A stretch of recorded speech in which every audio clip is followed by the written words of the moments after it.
Hi guys, welcome back to Tax Q&A. In today's video, I'll be answering all about the annual information statement.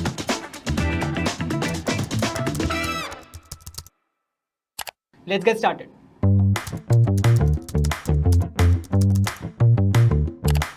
Since the introduction of AIS in 2021, it's become a key part of the tax filing process, simply because the breadth and volume of the data it captures. So what exactly is AIS? It's a detailed report of your financial transactions prepared by the Income Tax Department. It includes your salary, interest from savings or FDs, dividends, capital gains, property transactions, taxes, and basically everything reported under your PAN for a financial year. Now, all this information flows in from multiple sources like banks, NBFCs, insurance companies, depositories, and registrars. Now, once this data is compiled, the department matches it with the information you report in your income tax return. And if something does not tally, it's highly likely you would receive a notice. That's why reviewing your AIS before filing your ITR is one of the most important steps.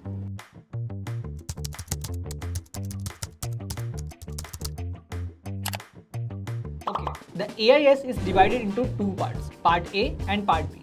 Part A is your general information. It shows details like your PAN, masked Aadhaar, name, date of birth or date of incorporation, mobile number, etc. Part B is where all your financial data appears, and it is divided into 5 main sections. First, this TDS and TCS information. This shows any tax that was deducted or collected at source by your employer, bank, or other entities. Then you have SFT, which is Specified Financial Transactions. These are generally high-value transactions such as buying or selling property, large amount of cash deposits or FDs, buyback of shares, etc. Apart from these, SFTs also include capital gains transactions and dividend income. Next is payment of taxes, which includes any advance tax or self-assessment tax you have paid during the year. Then there's demand and refund section, which shows a summary of any tax demand raised or refund issued by Income Tax Department. At last, there's other information. It includes interest on income tax refunds, foreign remittances, or purchase of foreign currency, and any other information that does not fall under the previous categories.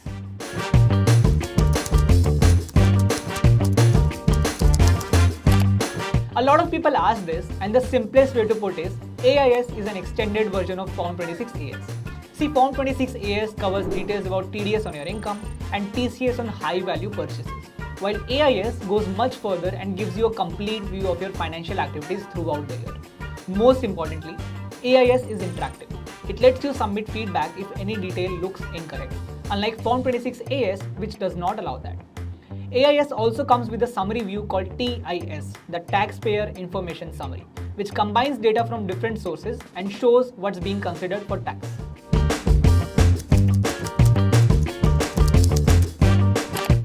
It's simple. Go to the income tax portal and log in with your PAN and password. Then click on Annual Information Statement in the top menu.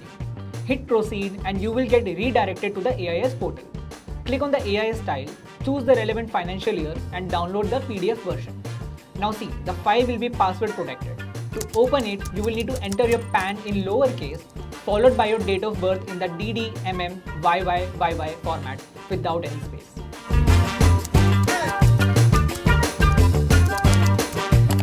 As I had explained earlier, AIS is a detailed report of all your finances.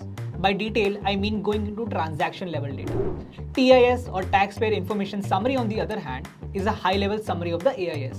It groups your income into categories like salary, capital gains, interest, and shows the aggregate value. So while the AIS helps you cross-check your reported income with data collected from third parties like banks, employers, and mutual funds, TIS gives a simplified summary to help you file your taxes accurately and quickly.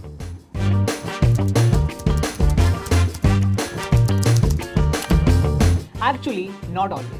Because the AIS collects information from various sources including banks, brokers, and registrars, sometimes it does happen that the entity reporting your data might make a mistake. And this error at the source eventually reflects in your AIS.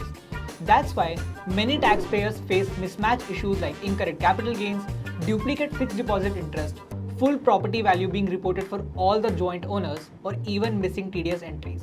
So you should not blindly trust what's mentioned in the AIS and carefully check all the details.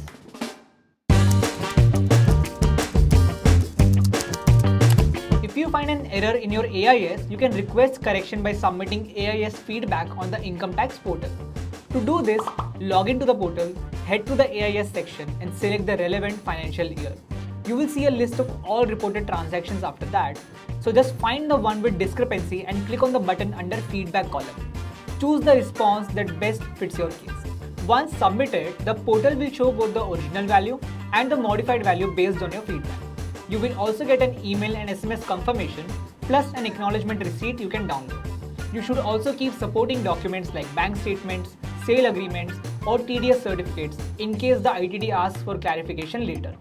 And one last thing, your feedback might take time to reflect in the AIS, but you don't need to wait. You can go ahead and file your return with the correct values. Just be sure to keep records in case a notice comes later. And with that, it's a wrap. If Google search is too much work for you, Quora is full of opinions, and ChatGPT is not accurate enough, then you should check out Tax Q&A, where you can toss questions and our tax experts give quality answers. And hey, don't forget to like and subscribe so you do not miss out on what's coming next. See you in the next one.